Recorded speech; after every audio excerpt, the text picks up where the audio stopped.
मैं उस दिन जैसे ही पार्क के रास्ते से गुजरी, एक अजनबी की नज़रें मुझ पर टिक गई। पहले तो मैंने ध्यान नहीं दिया, पर जब वो मुझे घूरते रहा तो मुझे डर लगने लगा। मैं तेज़ी से चलने लगी, पर वो भी मेरे पीछे पीछे आता रहा। मैं जितनी तेज़ चलूं, वो उतनी ही तेज़ी से मेरा पीछा करता रहा। पार्क से निकलकर मैं सड़क की ओर मुड़ी, लेकिन हर मोड़ पर वही चेहरा मुझे घूरता मिला। मन में डर के साथ साथ मेरा गुस्सा भी उबल रहा था। मैं नहीं जानती थी कि मैं क्या करूं।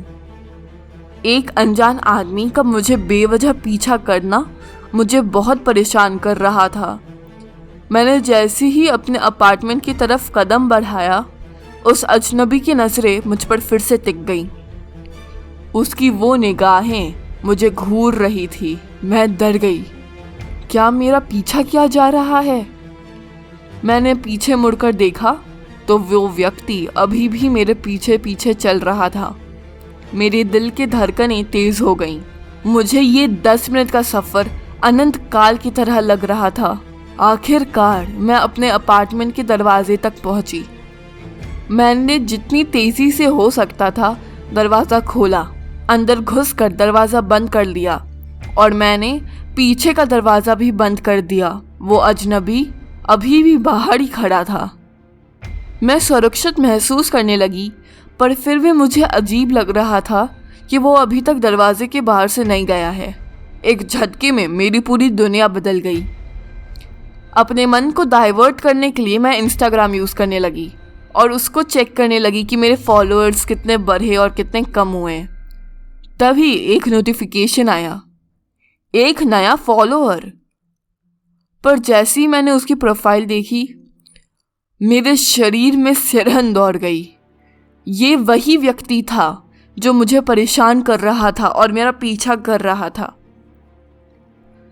भयभीत होकर मैंने उसे तुरंत ब्लॉक कर दिया, पर अगले दिन जैसे कोई बुरी आत्मा हो, उसने मेरी दूसरी प्रोफाइल को भी ढूंढ निकाला। मैं आश्चर्यचकित थी। मेरे उस दूसरे अकाउंट के बारे में ज़्यादा लोग नहीं जानते थे। इससे ये कैसे पता चला? मैंने तो अपना असली नाम भी उसको नहीं बताया था, फिर भी उसे मेरा पता कैसे चल गया? डर के मारे मैंने उस प्रोफाइल से भी उसको ब्लॉक कर दिया। पर आधे घंटे बाद मेरे दरवाजे पर एक दस्तक हुई। आई होल से देखा तो वो वहीं खड़ा था। वो व्यक्ति, मेरा पीछा करने वाला फॉलोअर। मैं हैरान थी। मुझे अपनी ही बिल्डिंग में सुरक्षित महसूस नहीं हो रहा था। मैंने दरवाज़ा नहीं खोला। जब उसने दोबारा दस्तक दी तो मैं डर से कांपते हुए चुपचाप उसे देखती रही। वह वहाँ पे खड़ा था, जैसे उसकी जान मेरे दरवाजे पर टिकी हो। वह कभी कभार टहलता, कभी झपकी लेता, पर फिर भी मेरे दरवाजे के सामने से नहीं जा रहा था। उसका इस तरह से इंतज़ार करना मुझे परेशान करती रही। मैंने पुलिस को कॉल कर दिया। जब पुलिस आई तो उसे अभी भी वहीं खड़ा पाया। मैंने सुना जब पुलिस ने उससे पूछा तो उसने झूठ बोल दिया कि वह अपने किसी दोस्त को ढूंढ रहा है। मैंने पुलिस को पूरा सच्चाई बताया। उन्होंने कहा अगर वो फिर आए तो उन्हें तुरंत कॉल करना। भाग्य से उसके बाद से मैंने उसे कभी नहीं देखा। मेरे लिए वह घटना एक नया सबक बन गया और तब से लेकर आज तक मैं सोशल मीडिया को सावधानी से यूज़ करने लगी। आज भी मैं उसके इस हरकत से हैरान हूँ और ये सोचती हूँ कि उसको आखिर मेरे बारे में पता कैसे चला।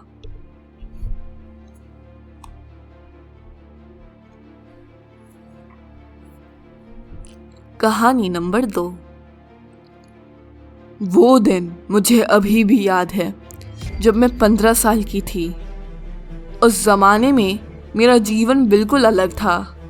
मैं अपने माता पिता और छोटी बहन के साथ एक छोटे से शांत शहर में रहती थी। वहाँ की सुकून भरी ज़िंदगी मुझे बहुत अच्छी लगती थी। एक दिन मुझे मेरा पहला स्मार्टफोन मिला। मैं बहुत खुश थी। मेरी खुशियाँ एक अलग ही लेवल पे थी। मुझे लग रहा था कि मैं बैलून की तरह उड़ रही हूँ। मुझे बहुत ही ज़्यादा खुशी हुई अपने पहले फ़ोन पर। मैंने फ़ौरन अपने सारे दोस्तों को ये खबर दी। फिर हम सब ने इंस्टाग्राम पर एक दूसरे को खोजा और फॉलो किया। शुरुआत में तो सब कुछ मज़ेदार लग रहा था। मैं अपनी तस्वीरें और वीडियोस शेयर करती थी और कमेंट्स पढ़कर बहुत खुश होती। लेकिन एक दिन एक अजनबी लड़के ने मुझे फ्रेंड रिक्वेस्ट भेजा। मैं सावधानी बरतते हुए उस रिक्वेस्ट को एक्सेप्ट नहीं की, पर वो लड़का अड़ गया। वो हर रोज़ मुझे मैसेज करता, मिलने की ज़िद करता। मैंने उसे इग्नोर करना शुरू कर दिया, लेकिन वो और ज़्यादा परेशान करने लगा। एक दिन उसने मुझे धमकी दी कि अगर मैं उससे नहीं मिलूंगी और उसका रिक्वेस्ट एक्सेप्ट नहीं करूंगी तो वो मेरी पर्सनल तस्वीरें इंटरनेट पर वायरल कर देगा। मैं घबरा गई। मुझे तो बस इंस्टाग्राम पर एक अजनबी लड़के ने ही मैसेज किया था, पर घबराहट के बारे मेरे शरीर में एक तेज़ हवा चलने लगी। मैंने सोचा माँ से बात करना सही रहेगा और हो सकता है कि कुछ मदद मिल जाए। माँ ने मुझे बड़े प्यार से समझाया, बेटा कभी भी किसी अनजान को अपनी पर्सनल जानकारी नहीं देना चाहिए। फिर उन्होंने मेरी सुरक्षा के लिए पुलिस में शिकायत दर्ज करवा दी। पुलिस तुरंत एक्शन ली और उस लड़के को पकड़ लिया। उसे सख्त चेतावनी देकर उसको छोड़ दिया गया। तब से वो मुझे परेशान करने की हिम्मत नहीं जुटा पाया है। इस घटना ने मुझे सोशल मीडिया की जिम्मेदार इस्तेमाल का बड़ा सबक सिखाया। मुझे समझ आया कि ऑनलाइन दुनिया में अनजानों से सावधान रहना कितना ज़रूरी है। इसलिए मैंने अपने सोशल अकाउंट्स की प्राइवेसी सेटिंग्स को और मजबूत कर दिया, ताकि अब कोई भी मुझे आसानी से परेशान ना कर सके। आज भी जब मुझे वो डरावना वाक़या याद आता है तो मेरा दिल ज़ोर ज़ोर से धड़कने लगता है। लेकिन फिर मुझे राहत भी होती है कि मेरी माँ ने उस दिन सही समय पर मेरा मार्गदर्शन किया और मुझे बचा लिया। माँ के उस बेशकीमती प्रयास के लिए मैं हमेशा उनकी आभारी रहूँगी। तो कैसी लगी आपको ये कहानी? Do comment down below. और ऐसी ही और कहानियों को सुनने के लिए हमारे चैनल को सब्सक्राइब करें। Thanks for watching.